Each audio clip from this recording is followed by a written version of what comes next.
Agora, oficialmente, boa noite a todos. Mais uma vez, a alegria, a satisfação de visitar esta abençoada casa, que a gente tem um carinho muito especial. Eu iniciei na doutrina, meus irmãos, em 1950. Parece que foi por acaso, mas depois, mais tarde, eu tomei conhecimento de que o acaso não existe. Eu trabalhava na Moca, numa padaria, e fazia entrega de pão. Naquela época era costume entregar o pão nas casas.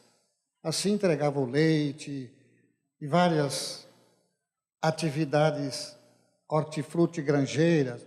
Vinham os carrinhos, os vendedores entregar nas residências. Pois bem, uma tarde em que eu entregava o pão na casa de um senhor lituano chamado Jacó, era um homem forte, alto, 1,90 m, e tinha uma perna amputada. Ele era lituano, era um imigrante. Isso foi por volta de 1949, início de 50. E ele estava lendo um livro, sentado na área, na varanda, Crônicas de Além-Túmulo. Eu tinha, naquela época, 17 anos. E eu perguntei, seu Jacó, o que quer dizer Crônicas do Além-Túmulo? Crônicas eu tinha uma ideia, achava que estava assim mais ou menos associada à poesia. Agora, além-túmulo, eu imaginava um cemitério, um túmulo. E o que tem além do túmulo? Era uma curiosidade. Seria dentro do túmulo? Em cima do túmulo? Ele disse, não, isso é uma linguagem figurada. É uma linguagem figurada. Túmulo aqui quer dizer a morte, a passagem desta vida para outra, que nós espíritas, me disse ele, chamamos de desencarnação. Eu digo, ai, que interessante. Mas o que quer dizer que tem gente lá dentro do túmulo? Não, às vezes tem. Falei, opa. Mas é o coveiro, né? Aquele que trabalha no cemitério. Não. Olha, a minha ignorância, a dificuldade de entender alguma coisa além do túmulo. Aí ele falou o seguinte, olha, as pessoas não morrem. Elas falecem, desencarnam, saem deste mundo, vai para o outro mundo. Você está interessado nisso? Falei, eu estou curioso, eu estou achando muito interessante essa história de alguma coisa lá no túmulo, depois do túmulo, coisa parecida. Porque a gente ouve falar de fantasma. As pessoas têm muito medo de cemitério, porque de repente aparece alguém, né? Alguém esfumaçando, alguém voando, alguém sondando por ali. Então, o morto sempre foi uma ameaça assustadora para o chamado vivo. É claro que espírita não tem medo de morto, espírita não tem medo de cemitério, absolutamente. Eu vi outro dia, nessas pegadinhas de televisão, montaram lá um féretro, colocaram lá no cemitério da Quarta Parada, e as pessoas chegando, começavam a olhar, o defunto lá bem paradinho, era um ator. Quando tinha bastante gente, ele levantava e perguntava qualquer coisa, mas não ficava um na sala. Teve um cidadão que caiu, bateu a cabeça, quase morreu. Apavorado porque o defunto levantou. Então eu fiquei pensando, mas por que será que o defunto causa tanto medo às pessoas, os mortos causam tanto medo? Uma ocasião, no atendimento fraterno, uma moça, uma jovem de uns 17 anos, estava muito triste e muito chorosa. E disse que a mãe dela havia falecido fazia 6 meses. E ela ouvi dizer que, através da sessão espírita, poderia ter notícias da mãe dela que havia falecido. E eu conversei com ela, expliquei que realmente essas notícias podem chegar de algum modo, porque a mãe dela, em verdade, perdeu o corpo, mas estava viva. Poderia sim, de alguma forma, trazer uma mensagem, dar qualquer notícia. Mas era muito cedo, 6 meses depois da sua desencarnação. Normalmente o espírito está ainda num período de transição, aquele torpor da morte a que se refere Allan Kardec, aquela transição de adaptação, desapego. Depende muito do estado de alma, da situação em que a pessoa viveu e a forma como desencarnou. Porque no fundo, aqui entre nós, todos nós estamos nos preparando, estamos marchando na direção da desencarnação. Eu muito mais perto do que vocês, claro. Eu já estou com um pé lá e outro cá, né? Tem gente que fala pé na cova, né? Mas eu já estou bem mais para lá do que para cá. Já estou me preparando. Eu sei que depois de 80, qualquer hora é hora adequada. Já estamos no lucro. Já estamos no lucro. Então, a hora que chegar, chegou. Eu disse para ela, olha, é possível que a sua mãe, também preocupada com você, poderá aparecer para você. Faça uma oração, quando você for deitar, faça uma oração, pense na sua mãe. Quem sabe ela aparece para você em sonho. Ah, mas eu não quero que ela apareça para mim. Mas por quê? É sua mãe. Não, mas agora ela é alma do outro mundo. Eu falei, mas alma do outro mundo? Ela agora é fantasma, ela não é mais gente. Eu falei, meu Deus, a sua mãe não é mais gente porque morreu? É o que todo mundo fala, né? Todo mundo tem medo de defunto, todo mundo tem medo de fantasma. Eu não quero que a minha mãe me apareça, não. Por favor, não faça isso comigo, não. Eu falei, mas eu não vou chamar a sua mãe, não vou invocar a sua mãe. Eu estou sugerindo que você pode ter esse encontro. Quando o seu corpo dorme, você, espírito, se desdobra e tem liberdade de se locomover no mundo espiritual, na faixa espiritual da própria Terra. É assim que funciona. Foi um pouco difícil para ela assimilar, para ela entender essa questão do desdobramento, porque isso ocorre facilmente, né? Santo Agostinho dizia que nós morremos todas as noites. Quer dizer, o corpo adormece, o espírito, os seus laços do perispírito se afrouxam e ele tem a liberdade de flutuar, ou permanecer no próprio ambiente, ou visitar alguém, ou receber visita. Ele tem oportunidade de ter essa convivência, esse contato com aqueles que já faleceram. Eu estava explicando isso para ela, mas ela, apavorada, não queria saber que a mãe aparecesse a ela. Vejam a falta de informação, o desconhecimento das pessoas. As religiões não informam exatamente o que acontece com a pessoa quando falece. Existem algumas explicações vagas a respeito de céu, de inferno, purgatório, juízo final, que envolve essa questão de espírito. Mas não há uma clareza, uma definição exata o que realmente ocorre com uma pessoa quando falece, quando morre, quando desencarna. Somente a doutrina espírita tem na sua literatura, principalmente a literatura mediúnica, a informação correta daquilo que ocorre conosco após a desencarnação, ou seja, a vida de além-túmulo, a vida de além-túmulo, depois do túmulo, porque o túmulo simboliza apenas a morte fisicamente falando. E, aliás, de um modo geral, nós prestamos muito culto à matéria, ao corpo. Daí as pessoas terem receio de fazer doação de órgãos, de incinerar o corpo, preocupadas com o que pode acontecer depois com o espírito encarnado, que Kardec denomina alma.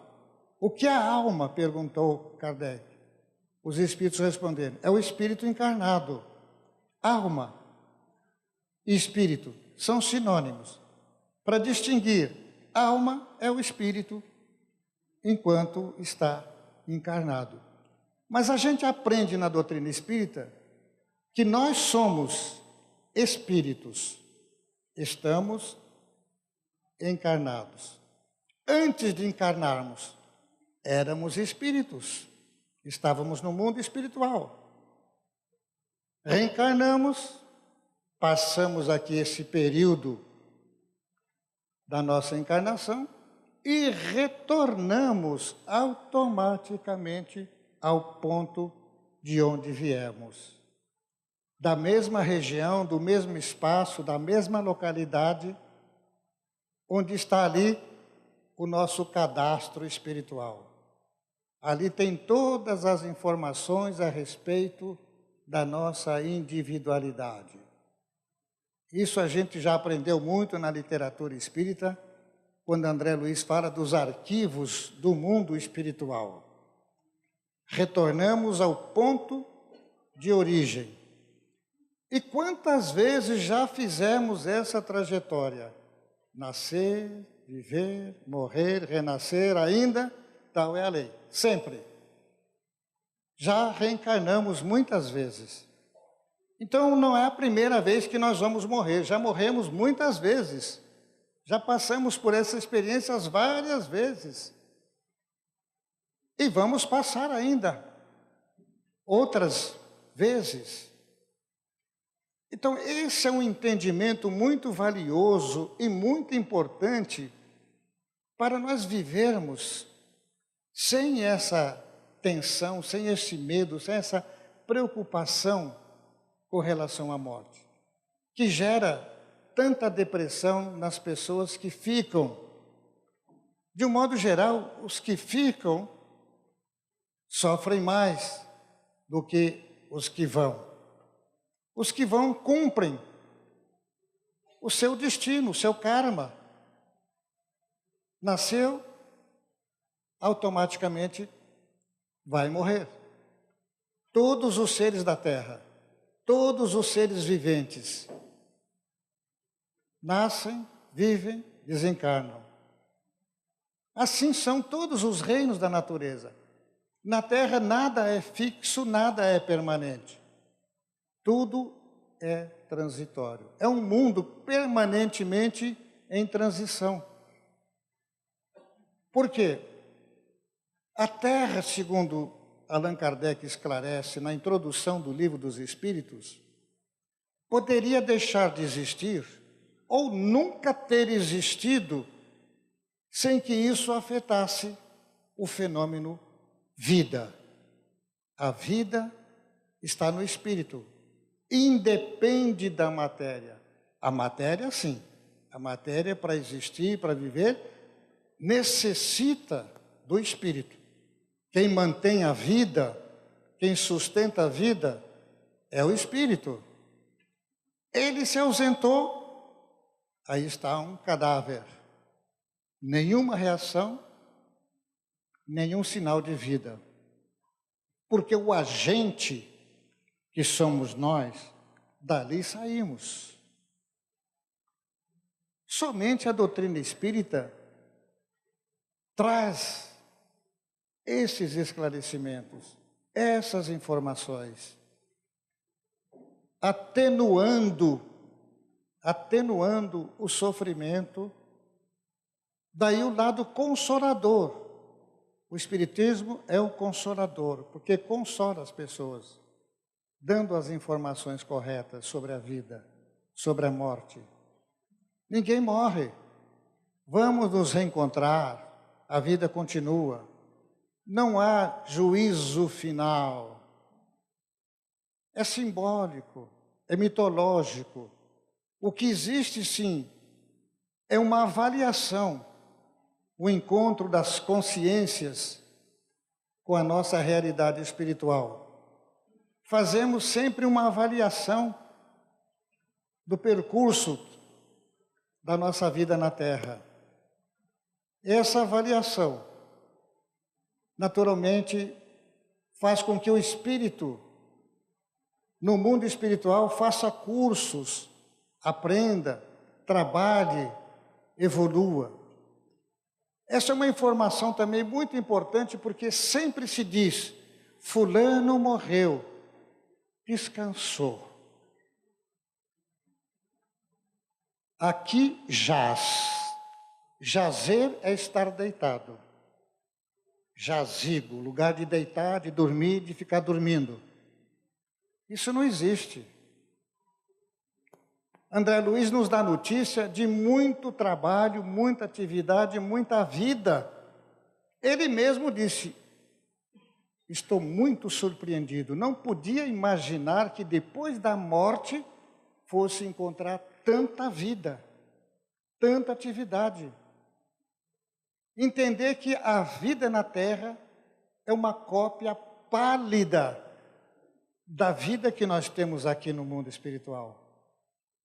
Então, essa é a força da mensagem espírita, para que todas as pessoas vivam com entusiasmo, com alegria, com vontade, sabendo que aqui é a grande chance de alcançar uma vida melhor, a felicidade, a paz.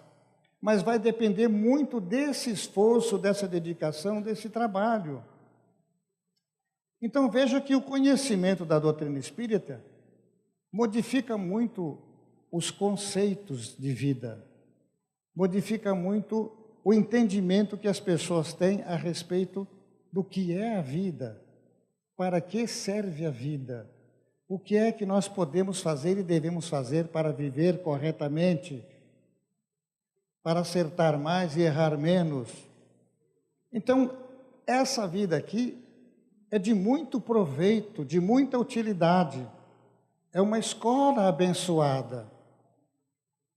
Agora, o Espiritismo traz também uma responsabilidade, dizendo para nós, olha gente, a vida na Terra, uma reencarnação, não é um passeio, hein?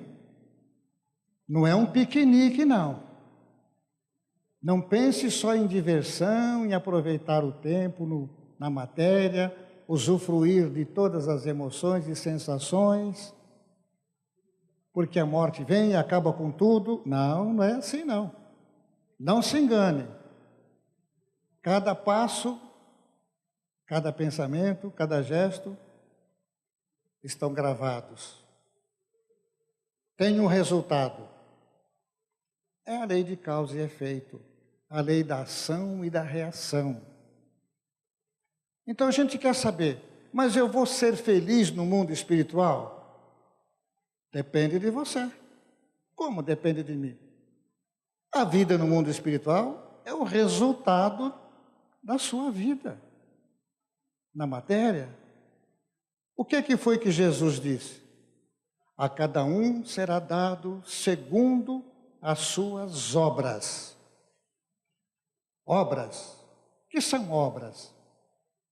O que nós fazemos. As nossas ações. O que produzimos. Pensamentos, atos, palavras, tudo. Os indianos chamam de karma. Karma, que quer dizer mais ou menos destino. Não existe um destino fixo. Não existe uma fatalidade absoluta.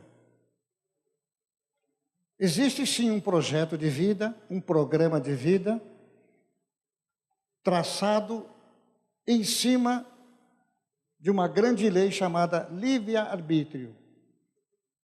Então, tudo está mais ou menos inclinado, mais ou menos encaminhado.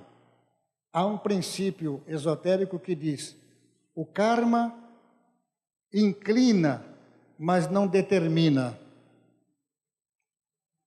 Então, o livre-arbítrio é a maior ferramenta de que dispomos para conduzir a nossa vida. Jesus disse: onde está o teu tesouro, aí está o teu coração.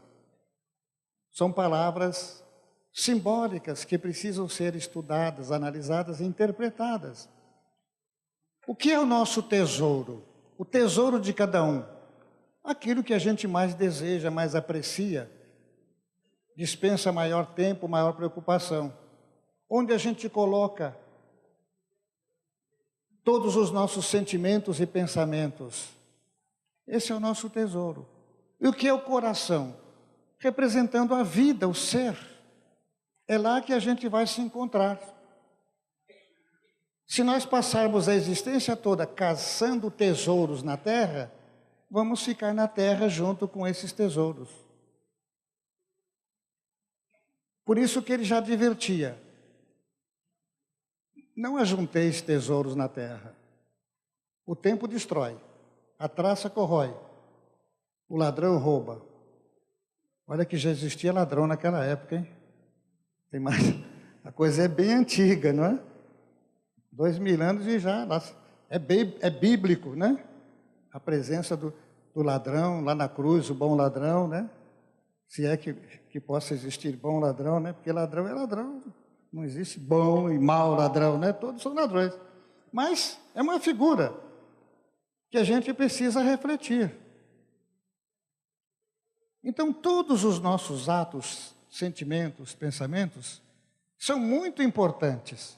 De um modo geral, a gente não dá muita importância, não registra isso como sendo uma grande realidade em nossas vidas. Porque o céu e o inferno, bíblico, temido por muitos religiosos, na visão espírita, não tem o menor sentido. Céu e inferno representam um estado de espírito, um estado de alma. Pode ser aqui, agora, em qualquer lugar. É o nosso interior.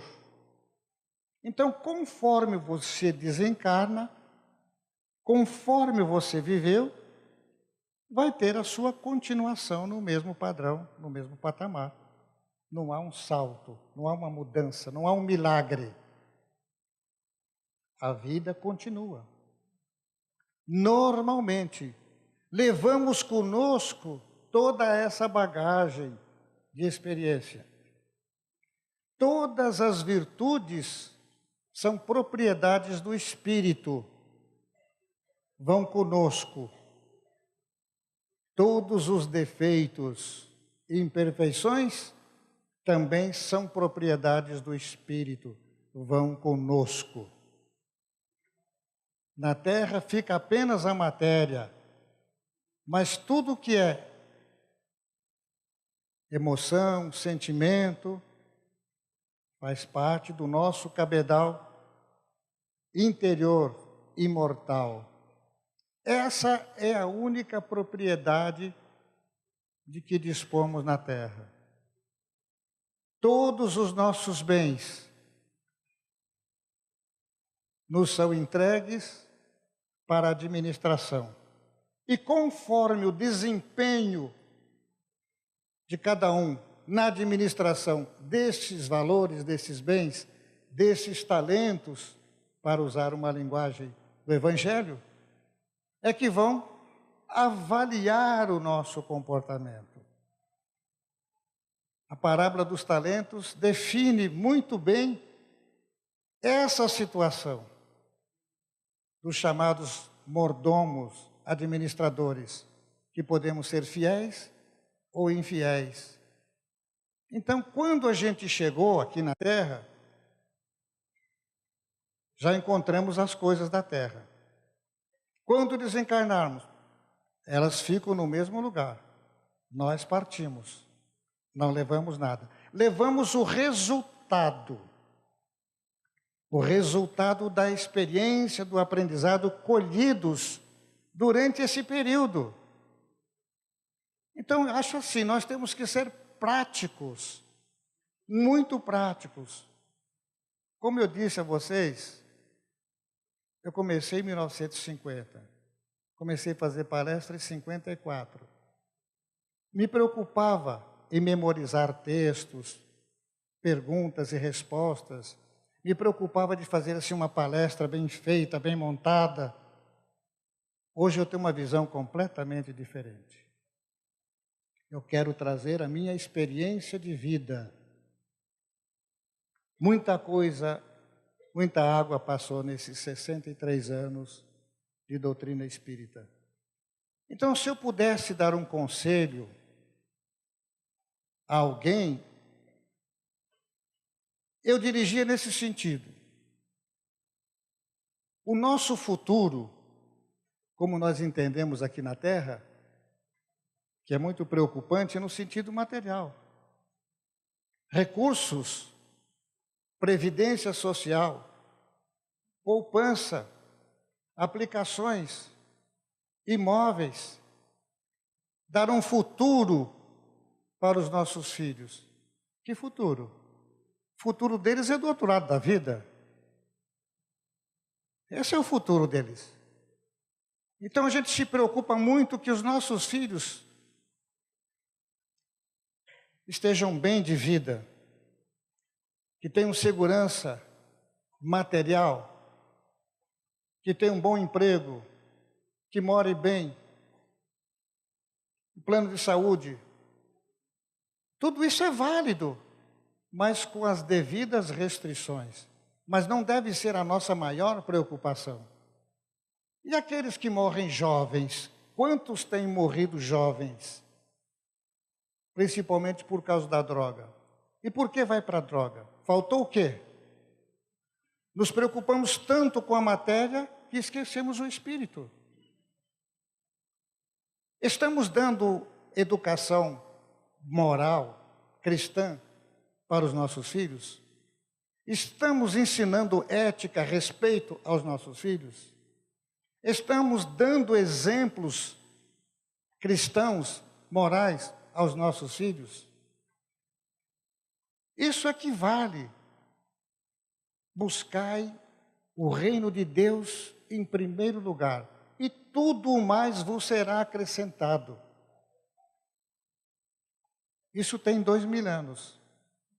Ainda não damos prioridade ao reino de Deus, porque as pessoas pensam que para ser cristão, para viver a mensagem, para buscar o reino de Deus em primeiro lugar, ele tem que abandonar a vida, a família, o emprego. Não! Floresça onde você foi plantado, diz o doutor Roberto Schuller. Você foi plantado aí, é aí que você tem que florescer. Essa é a sua família. Não fique procurando a família ideal, que ela não existe. Porque você também não é a pessoa ideal para ninguém. Uma moça chegou para o Divaldo e disse: Divaldo, eu estou com quase 40 anos, ainda não encontrei o homem ideal para a minha vida. 40 anos, não encontrou o homem ideal. E vai ver que o homem ideal está procurando uma mulher ideal. E não encontra. Porque aqui na Terra, o que é ser ideal? É não ter defeitos. Talvez. Um modelo que a gente busca e apresenta. Então, nós temos a família que merecemos, a esposa que merecemos, o marido que merecemos, os filhos que precisam conviver conosco, que fazem parte daquele colégio de resgate, da necessidade, da aproximação, etc, etc. Então, isso é o Espiritismo, enriquece as nossas vidas, dando-nos este roteiro para queixar menos entender melhor, ter mais resignação e buscar saber o porquê das coisas. Então é muito importante, meus irmãos, nós termos essas informações, esses conhecimentos, enquanto estamos aqui, porque depois pode ser tarde demais. E aí temos que recomeçar. Graças a Deus não há limites para a reencarnação. Está lá no Evangelho segundo o Espiritismo. Quantas vezes reencarnamos? Resposta: tantas vezes quantas forem necessários, até o vosso perfeito aprimoramento moral, até a nossa libertação total. Então, aquela colocação de que a Terra poderia não existir, nunca ter existido, pode desaparecer a qualquer momento, mas nós não, nós nunca desaparecemos, porque somos imortais. Na casa do Pai há muitas moradas. Se a terra desaparecer, nós estaremos em algumas dessas moradas. E quando morremos, vamos para essas moradas do Pai. E Jesus disse: eu vou preparar-vos o caminho, porque se não fosse assim, eu teria dito: eu sou o caminho, da verdade e a vida. Veja que o Evangelho é muito claro, tem tudo lá. É só a gente entender. Então não há que se preocupar. E Joana de Ângeles, a mentora de Divaldo Franco, sempre diz que felicidade na Terra não é ter dinheiro, ter saúde, ter poder, não. É ter uma consciência tranquila pelo dever cumprido. Isso é tudo. Ter uma consciência tranquila pelo dever cumprido. Aliás, o Evangelho segundo o Espiritismo, a mais bela página que eu acho é essa que fala: o dever. Chegando em casa, peguem o Evangelho e procurem a página o dever. Muita coisa vai mudar na nossa vida. Muita coisa vai mudar na nossa vida, porque ali fala como nós, seres humanos, temos que agir para cumprir com o nosso dever enquanto ser humano reencarnado. Então, meus irmãos, o Evangelho é todo uma epopeia de luz, um convite a todo esse processo de transformação moral, de mudança de hábitos. Nós temos, às vezes, preocupações com o que comer, com o que beber, com o que vestir, com os vícios, com os hábitos. E a doutrina espírita vai promover em nós uma série de mudanças de hábitos, começando pela palavra, pelo pensamento, pelas conversas, pelo ambiente, por tudo.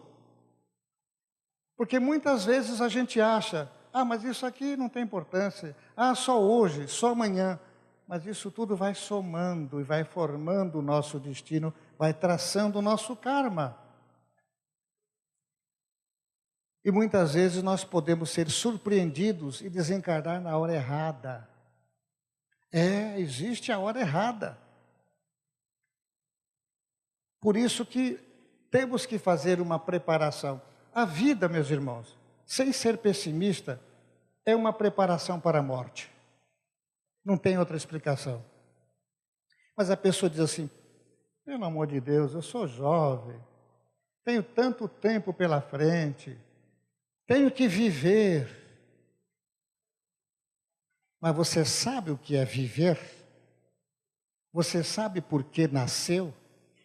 Você sabe o que veio fazer aqui? E quando deixar aqui, você sabe para onde vai? E como você vai ficar lá? Porque lá você vai ficar como viveu aqui. Você tem que tecer aqui o céu. Dia a dia, minuto a minuto, você vai tecer o céu. Como se fosse um tecido. Você vai tecer o céu com as suas próprias mãos, ou seja, pensamentos, palavras e ações. Então, meus irmãos, a doutrina espírita tem esse lado bonito, consolador, não é? Tomamos o passe, é reconfortante, a nossa água fluidificada, os tratamentos de cura, tudo isso é aquele algo mais, que não deixa de acarretar um pouco também de responsabilidade, porque muito será pedido a quem muito foi dado. Na medida que recebemos, ficamos devendo. Não é assim? Tomamos um empréstimo, somos devedores. Uma hora temos que pagar, uma hora temos que amortizar aquela dívida. Então vivemos dentro dessa lei, causa e efeito, ação e reação, guiados pelo livre-arbítrio. E aí nos lembramos de Paulo, o apóstolo. Tudo me é lícito, mas nem tudo me convém. Podemos fazer tudo. Nós estávamos numa roda de amigos, todo mundo alegre, todo mundo com um copo na mão, e alguém me trouxe um copo de cerveja, e o outro falou assim, não dê cerveja, ele é espírita. Os espíritas não podem beber. Eu falei, quem falou para você? Quem disse essa mentira deslavada? Eu posso beber cachaça, até veneno se eu quiser. Não diga, mas eu sempre ouvi dizer que os espíritas não fumam, o espírita não bebe. Eu falei, não deve. Podem, mas não devem. No meu caso, por exemplo, eu estou diabético. Eu não sou diabético, eu estou. Como alguém diz assim, eu estou ministro, né? E eu estou diabético. Ah, você não pode comer doce, é verdade, né? Quem disse? Você não é diabético? Eu falei, sim. E daí? Então você não pode comer doce. Quem falou para você? Me dá o doce aqui. Ah, tenho boca, tenho língua, tenho dente, tenho estômago, tenho tudo. Por que eu não posso comer? Agora, devo comer? Não. Não, por causa da glicemia. Eu não posso comer. Porque não devo comer. Mas existe sempre essa conotação, que não pode. Então Paulo já dizia, tudo me é lícito, tudo é permitido. A todo mundo. Mas nem tudo convém. E nessa coisa de convém, não convém, é que a gente seleciona. Então muitas vezes a gente recebe um convite, podemos atender, mas não convém. Pelas circunstâncias, pelo motivo, pelo ambiente, pela situação, etc, etc. Então, meus irmãos, desculpem a forma meio agressiva de falar, mas é a experiência que eu estou vivendo, que eu estou colhendo nesses últimos anos que me faltam ainda aqui na Terra. Se eu pudesse deixar um recado para todos os nossos irmãos, seria esse. Vamos refletir profundamente na razão de ser, de estarmos aqui na Terra. Como devemos utilizar a nossa oportunidade existencial. Então, que Deus nos dê força, que Jesus nos ilumine, que os bons espíritos possam nos acolher em sua paz. Muito obrigado.